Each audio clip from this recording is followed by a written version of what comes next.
dan sekaligus pengumuman yang akan disampaikan oleh Kepala Biro Pendidikan Kiai Haji Ahmad Alfan SPDI. Waktu dan tempat kami persilakan. Sallallahu Sayyidina Muhammad.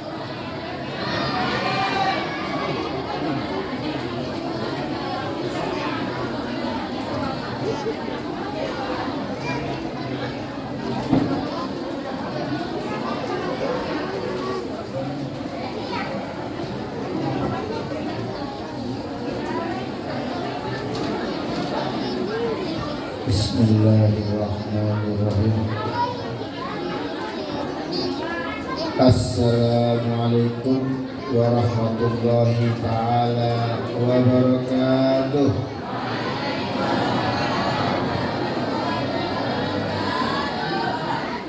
Assalamualaikum warahmatullahi ta'ala wabarakatuh. Waalaikumsalam warahmatullahi wabarakatuh. Ini kurang semangat kayaknya, pada males-malesan pengen pulang. Tambahin seminggu lagi nih. Ya, santri. Tambahin seminggu lagi. Enggak.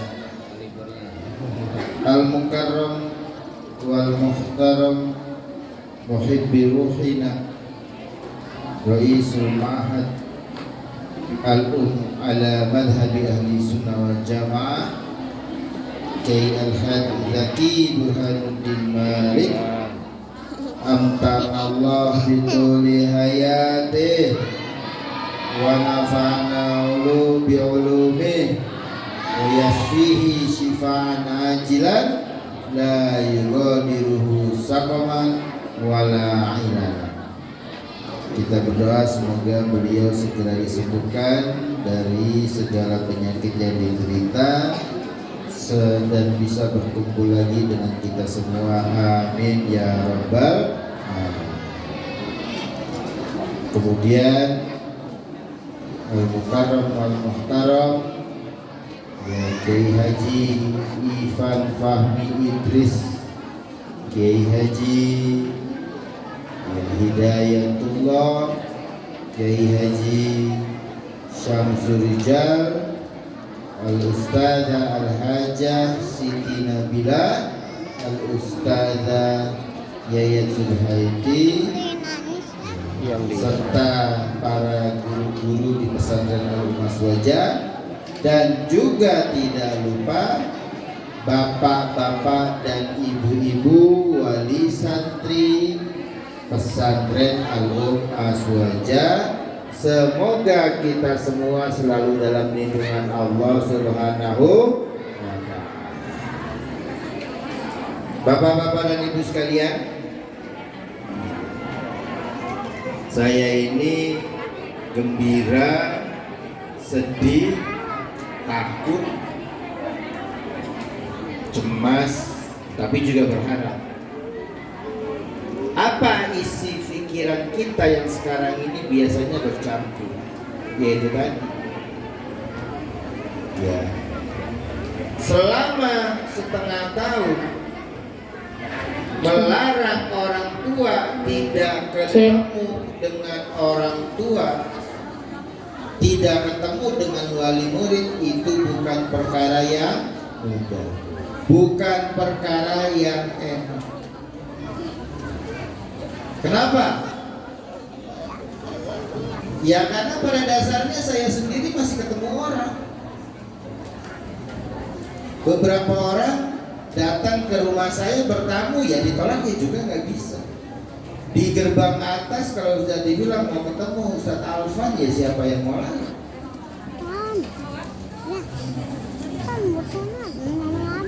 Tetapi juga kalau kita bebaskan, ya ada kekhawatiran kenapa kepada saat. Jadi akhirnya sampai pada kesimpulan bahwasanya pesantren Al-Mas Wajah memang harus sudah menetapkan batasan-batasan yang baru. Ya karena pada kenyataannya wali santri dilarang juga, ya orang-orang mungkin ya juga tetap ada yang enggak ya. Tetapi Bapak dan Ibu sekalian, mohon pengertiannya kalau memang misalnya ya untuk tahun depan aturannya masih belum diubah. Mohon pengertian. Saya sendiri amat membatasi kegiatan pribadi.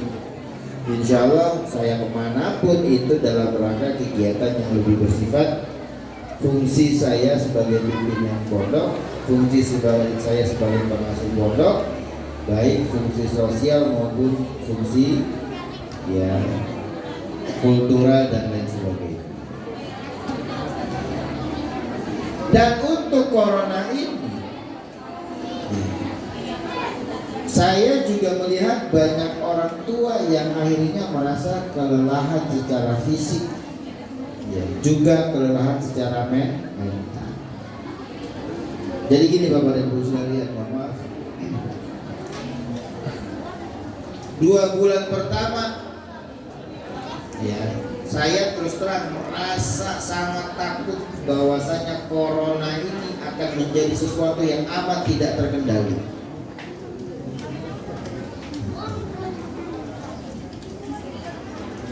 Tapi akhirnya ya, ketika iseng-iseng nonton Endgame-nya Avengers, ada satu ini, don't expect the inevitable but don't fear it, but understand it. Jangan mengharapkan sesuatu yang kira-kira memang kita tidak mampu, tetapi juga jangan pernah takut sama sesuatu yang memang sudah tidak bisa dipungkiri keadaannya. Negara ini pernah goblok karena menterinya pernah ngomong bahwasanya ya, bangsa kita kebal corona karena makan nasi kucing. Pernah goblok itu. Nantang. Ya setelah itu kelabakan. Tetapi setelah memahaminya, ya timbullah sebuah kesadaran yang mana kesadaran itu akhirnya melahirkan sebuah benteng diri.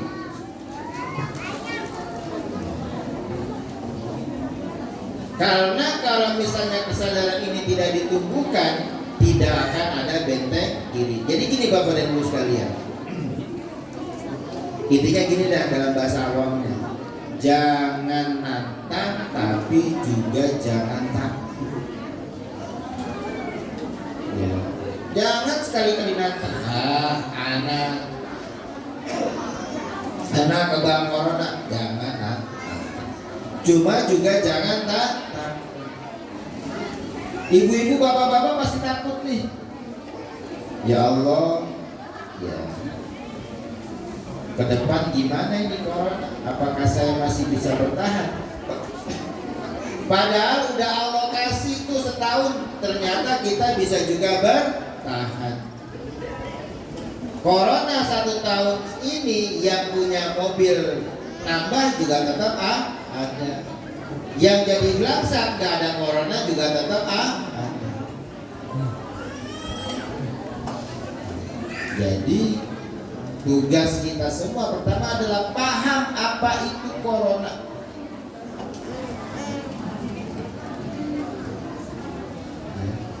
Kalau tidak paham corona, maka akan melahirkan ketakutan yang tidak perlu atau keberanian yang konyol.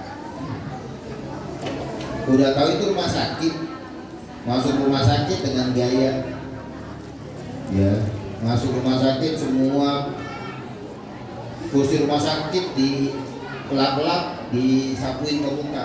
Kenapa? Wane nggak takut, nggak begitu juga. Tapi ketakutan banget begitu ngeliat rumah sakit pingsan. Ya, dengan rumah sakit pingsan, dengan corona juga langsung ketakutan. Jadi Bapak dan Ibu sekalian, yakinlah semuanya akan baik-baik. Ya terus terang Bapak dan Ibu sekalian, jujur, kita semua jujur. Emang setahun ini nggak pernah ketemu orang, nggak pernah nggak pernah ketemuan? Nggak. Pasti pernah. Tetapi mengapa kita alhamdulillah baik-baik saja? Karena kita menerima bahwasanya ini adalah cobaan dari Allah Subhanahu wa Ta'ala. Seperti Kiai Hidayatullah. Ya, dulu pertama-tama awal corona, ya dibatasi sekali kegiatan. Ya sekarang sudah normal kan? Sudah jadi khotib lagi di mana-mana. Ya, sudah disalamin. Ya sudah dapat amplop udah normal belum? Udah ya, alhamdulillah sudah normal.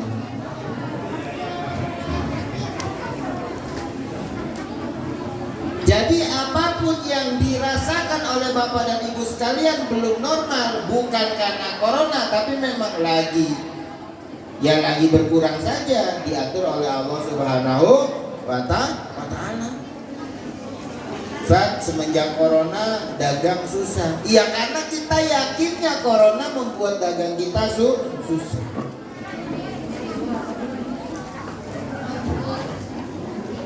Ya jadi setelah ini yang dagang harus yakin dagangan kita makin laris. Amin. Amin. Yang kerja semoga kita segera dapat promosi, gajinya naik. Amin. Harus yakin. Tiba-tiba perusahaan kita bangkrut. Misalnya nauzubillah bulan depan perusahaan kita bangkrut, bukan karena corona. Lah emang perusahaan itu takdirnya bulan depan bangkrut. Mau ada corona kayak gak ada corona, perusahaan itu takdirnya bulan depan akan bangkrut. Dan takdirnya kita mendapatkan yang lebih baik lagi dengan wasilah bangkrutnya perusahaan kita. Banyak sekali cerita orang bangkit setelah terpuruk karena bisa mengambil pelajaran yang baik dari kegagalan serta keterpurukan. Dipecat, akhirnya menemukan sebuah usaha, akhirnya justru lebih kaya karena usaha itu, karena ya itu tadi. Tapi banyak juga manusia yang diberikan keluasan oleh Allah Subhanahu wa Ta'ala malah berakhir di penjara. Berdoa siang malam, ikhtiar siang malam, jadi bupati, ujung-ujungnya tersangka korupsi. Jarang, hampir nggak ada ya bupati yang tertangkap korupsi tetap jadi bupati. Enggak kan, biasanya dicopot langsung. Ngeluarin duit puluhan miliar, ujung-ujungnya cuma ngerasain bupati 7 bulan, 8 bulan, setelah itu jadi narapidana. Nauzubillah summa nauzubillah. Ya, jadi itu. Ya, jadi Bapak dan Ibu sekalian, tolong dengarkan. Kita baca Fatihah. Semoga segalanya akan lebih membaik lagi. Amin. Ya Allah. Semoga anak kita serta keluarga kita juga dijaga oleh Allah Subhanahu wa Ta'ala. Dan yakin bahwasanya rezeki kita tidak akan berkurang sedikit pun, tetapi semakin bertambah karena keberkahan anak kita di Pondok Pesantren Al-Azwajah. Ala hadiniyah wa ala kulli niyatin sholihah ila hadratin Nabil Mustafa Sayyidina Muhammad wa ala alihi wa dzurriyyatihi. Al-Fatihah. A'udzu billahi minasyaitonir rajim. Iyyaka na'budu wa iyyaka nasta'in ihdinas siratal mustaqim siratal ladzina an'amta 'alaihim ghairil maghdubi 'alaihim waladdallin. Sebelum saya tutup, ini ada beberapa info. Yang pertama, alhamdulillah Bapak dan Ibu sekalian, mulai tahun ini perpulangan ada syaratnya, yaitu syarat perpulangan adalah khatmul Quran dan hafalan. Dan alhamdulillah semua santri dinyatakan sudah khatam Quran dan sudah menyelesaikan semua hafalan. Amin. Alhamdulillah. Yang nggak tepuk tangan berarti bohong. Yang kedua, liburan. Jadi liburan wajib di rumah Bapak dan Ibu sekalian. Jadi nggak boleh santri liburannya di alun. Untuk santri liburan dimulai dari hari ini 2 Mei sampai 5 Juni Bapak dan Ibu sekalian. Jadi 1 bulan lebih 2 atau 3 hari. Berarti sekitar 32 hari.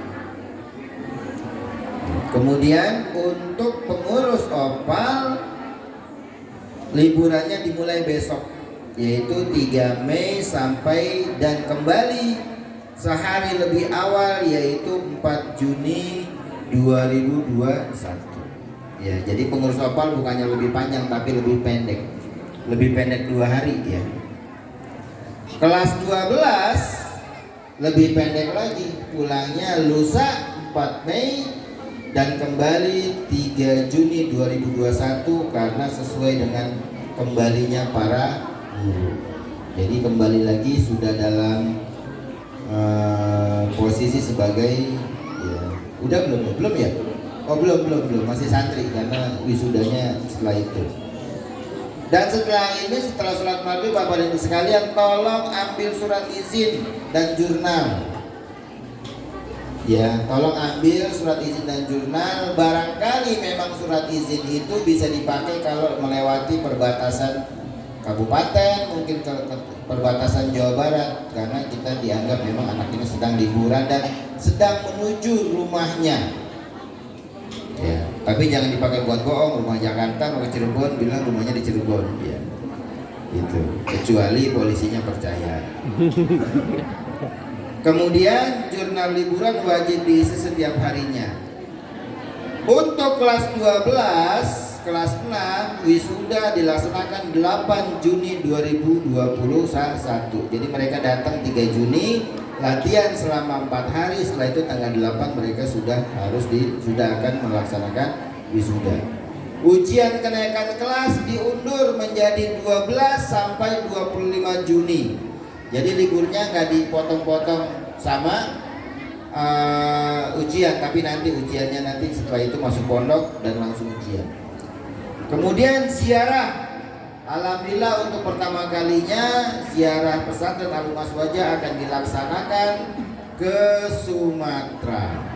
Pertama kali ya, yaitu ke Palembang dengan biaya murah 125.000 kali 10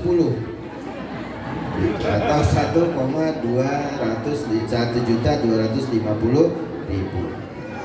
Ya, pelunasan terakhir 20 Juni 2021 dilaksanakan selama 4 hari dari tanggal 7 sampai tanggal 10 Juli 2021. Idul Adha, para santri diharapkan mencari dana untuk Idul Adha dengan membawa proposal, dan pelaksanaan Idul Adha dimulai dari tanggal 13 sampai 22 Juli 2021. Jadi 3 hari setelah pulang dari ziarah, persiapan Idul Adha langsung.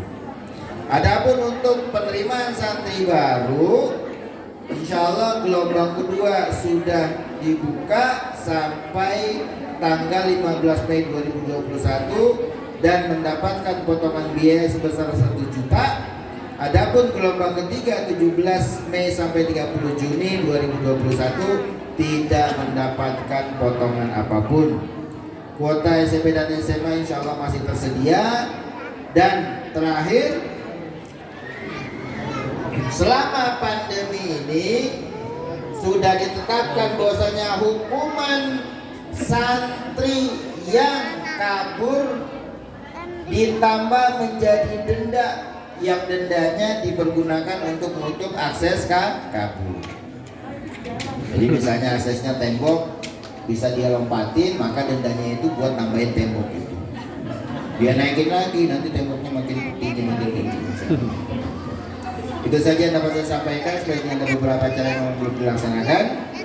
Dan terima kasih atas perhatian, dan apabila ada kesalahan, ya itu adalah dari kami, dan apabila ada kebaikan itu dari Allah Subhanahu wa taala. Ya, hadana li hadza astaghfirukum wallahul muwaffiq ila aqwamit thoriq. Wassalamualaikum warahmatullahi taala wabarakatuh.